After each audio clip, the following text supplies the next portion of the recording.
It began like any other Friday evening on Maplewood Drive.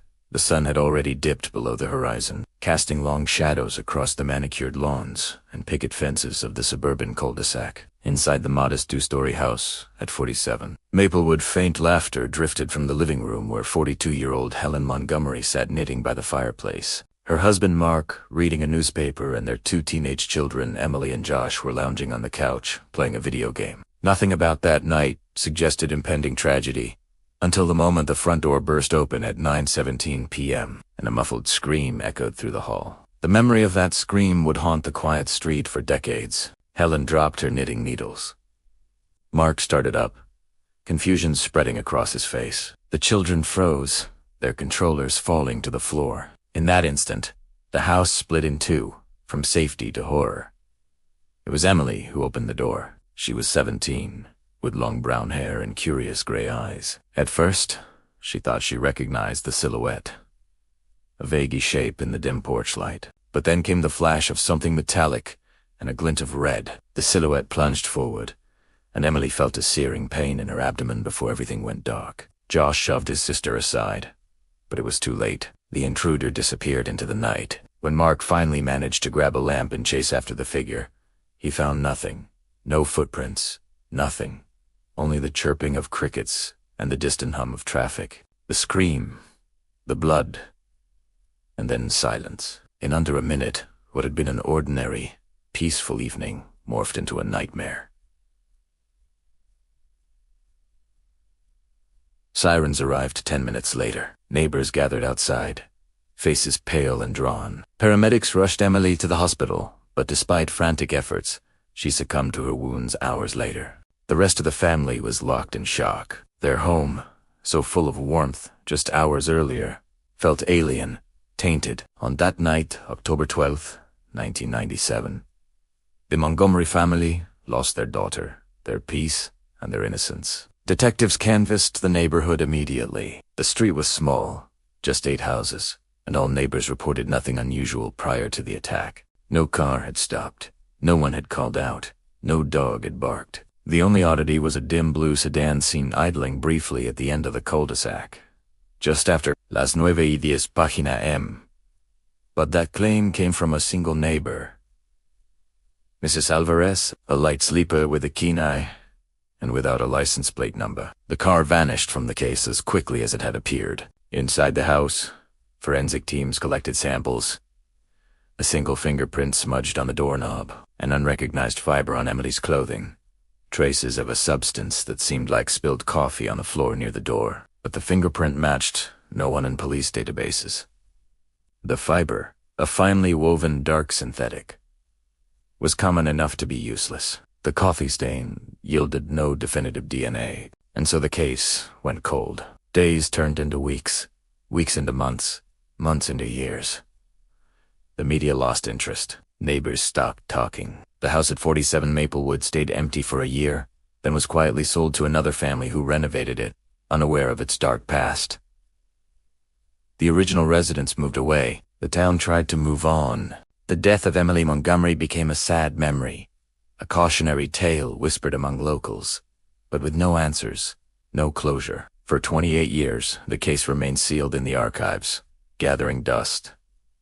But sometimes, cold cases do crack. It happened when a young woman named Laura, now 31, decided to research unsolved local murders for a college history project. She combed through old newspaper microfilms, court documents, police blogs. One article caught her eye: the 1997 unsolved shooting of a teenage girl on Maplewood Drive. The photo was grainy, the caption short, but something in her jaw tightened when she noticed one odd detail. The article described the gun used as a 9mm semi-automatic, unregistered. Yet 2 weeks after the murder, a 9mm pistol had been reported stolen from a pawn shop. Just 3 towns over, the theft had never been tied to any crime. Laura dug deeper. She filed a Freedom of Information request for old police evidence logs, visited the tiny town clerk's office, spoke with retired officers. Eventually, she uncovered a small box labeled Evidence -1997 Maplewood. Inside were photographs, the doorknob with the smudged print, the fiber sample, and an old plastic bag listing a 9. MEM smear swab dated the night of the crime. The original lab notebook marked the DNA analysis as inconclusive, quantity insufficient.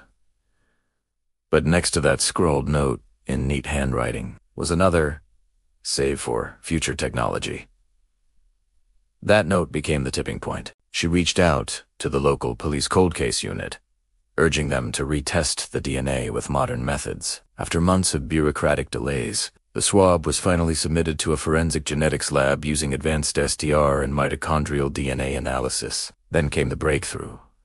A partial but distinctive Y chromosome lineage emerged. It didn't identify a single suspect, but it did link the smudge to a small pool of men with shared paternal ancestry. One of those men stood out 50-year-old Thomas Reed, now living in a city 2 hours away. He'd moved every few years, always under different names, kept odd working hours, and had once served time for an unrelated burglary decades ago. But nothing in his record connected him to the Montgomery family or the night of the crime. Still, a surveillance team was mounted, and investigators found something startling. Ballistics tests matched the barrel rifling to bullets recovered from Emily's body. Suddenly, a blue sedan, seen by Mrs. Alvarez. It was registered to a shell company connected to a disposable cell phone linked to calls made by Reed that very night, from a public telephone booth 2 blocks away.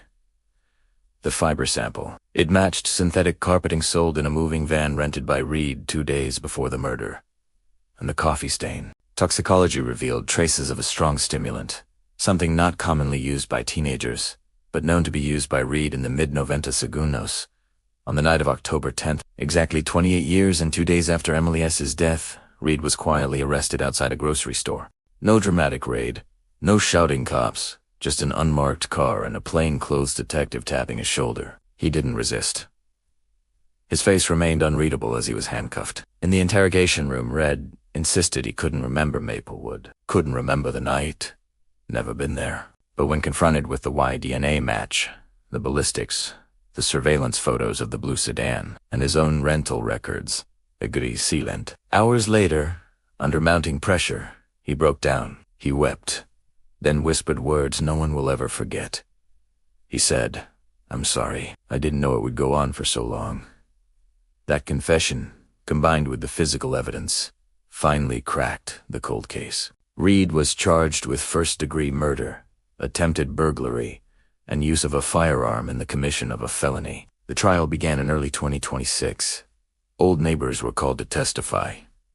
Mrs. Alvarez took the stand, tearful, describing the dark car, the moment she looked away, the shot she thought she heard but dismissed as fireworks. Mark and Helen Montgomery, now in their 70s, returned to the courtroom after decades. They sat rigid, faces pale, waiting for justice that had been stolen so long ago. In the gallery sat their surviving son, Josh, hardened by years of grief, clutching a faded photograph of Emily as she once was, laughing, oblivious to fate. Despite the evidence, Reed's defense revolved around one claim, that after 28 years, memories fade, evidence degrades, innocence should be presumed. He tried to cast doubt on the DNA match partial, paternal line only. On the ballistic similarity, he claimed he had sold the gun in 1998, and on the parking records arguing someone had used his vehicle without permission. The courtroom hung on every word. The silence in the gallery was heavy. When the verdict came, the judge's gavel landed like thunder. Guilty on all counts. The relief in the courtroom was palpable. The Montgomerys wept. Neighbors wept. Journalists scribbled. But outside, on Maplewood Drive, the street looked unchanged. The houses still stood silent. The winds still rustled through the trees. The picket fences still bore fresh coats of paint. And yet, for the first time in 28 years, a sense of something closing washed over the neighborhood.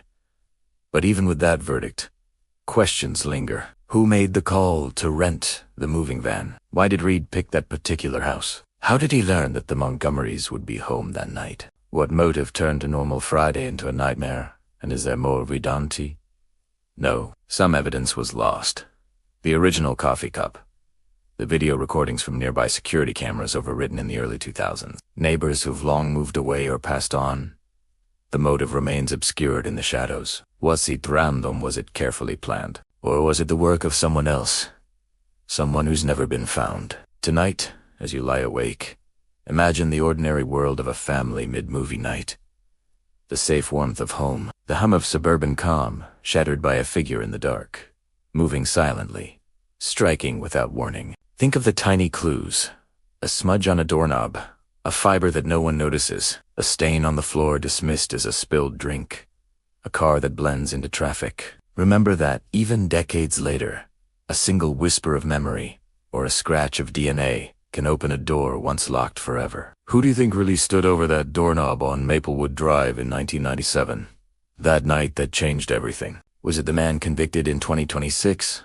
Or was he just the scapegoat of something far more sinister? If you want more dark stories unraveled, mysteries peeled back, layer by layer, don't forget to hit subscribe, ring the notification bell, and join the countless midnight minds who whisper in the dark alongside us. Until next time, stay vigilant, stay curious.